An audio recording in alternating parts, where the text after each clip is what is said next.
about these seafaring towns. The superstitions, their tall tales. I find it charming myself.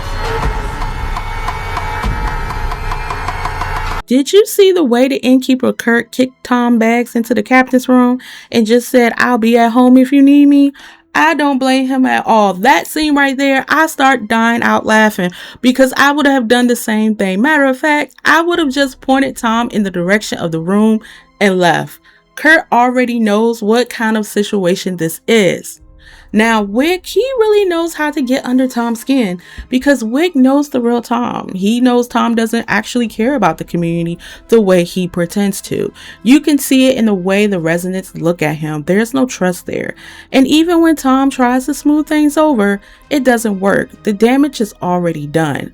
So when Wick and his people insist that Tom spends the night at the inn, it's not just a suggestion, it's a test. And not just any test. They specifically tell him to stay in the captain's room, the same place where someone lost their mind. Now, that immediately reminded me of an old story about Captain Colin Swayze from the 1800s. According to the legend, his ghost is said to walk the inn at night, possibly searching for his lost love. People have reported strange noises, objects being moved, and other unexplained events. Some even say his spirit remains harmless as long as the certain conditions is met, like a flag flying over the inn. That kind of folklore feels like it's directly influenced this show. And then we get the other disturbing reference, Ugly Hortons, the New Year's Eve disaster in 1962, and the clown killer from 1951. So now Tom accepts the challenge. Spend the night in the haunted captain suite, complete a checklist, and record everything on camera as proof. And just like that, he's alone.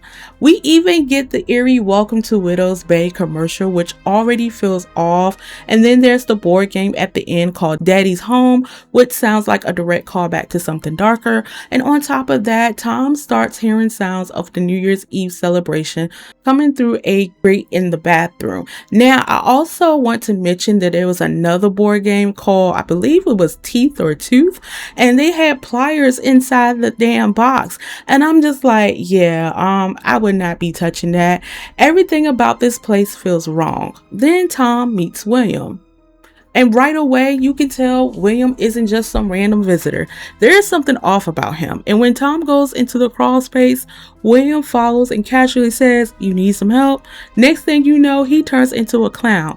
Yeah, no, I'm not even going in there. I would have passed out right then and there. Like, I would have had a damn heart attack because when I seen that scene, I was like, oh my God, like the way that mess almost scared the hell out of me when I seen William turn into a clown. If I was Tom, I would be like, don't bring your ass in here. I said no. It was crazy. At this point, it feels like the show is pulling from different horror anthologies. This episode alone gives strong The Shining and Room 1408 vibes, where the environment itself becomes the threat. Earlier in the episode, Tom apologized to Reverend Bryce about his son ringing the church bell in the middle of the night, but the priest insists that's impossible. The bell has been locked for years. So now something isn't adding up. When Reverend Bryce goes back to check the bell tower, everything is still locked. No signs of tampering, and that's when the uneasiness really sets in. Later, we found out why. The Reverend was left a letter from another priest warning him about what to do if the bell ever rings. It suggests that something terrible is coming. That drastic measure will be needed. Like Wick said before, the Allen is awake. At this point, almost everyone understands what's happening. They believe that Allen is cursed. Everyone except Tom and, at first, Kurt.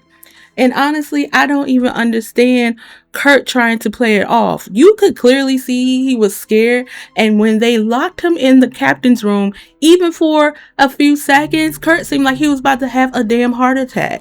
So why not just admit it?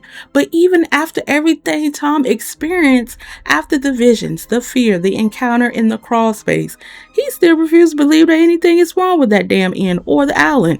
And that right there might be the biggest mistake.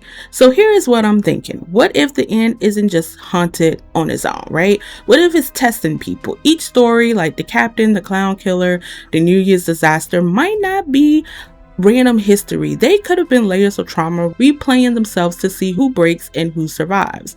And Tom, he's being tested right now. Now, another theory, what if the island feeds on denial? The more Tom refuses to believe, the deeper it pulls him in because everyone else already accepted the truth. But Tom is still resetting it. And that might make him the perfect target. And then there's the bell. If the bell ringing signals something darker is coming, then the real question is, did it already start? That's everything I got for this episode. Let me know your theories down in the comments. I really want to hear what you think. I appreciate every single one of you for liking and subscribing. It really means a lot. And if you want to support the channel even more, make sure you check out the membership and become an innkeeper. And I'll see you in the next one.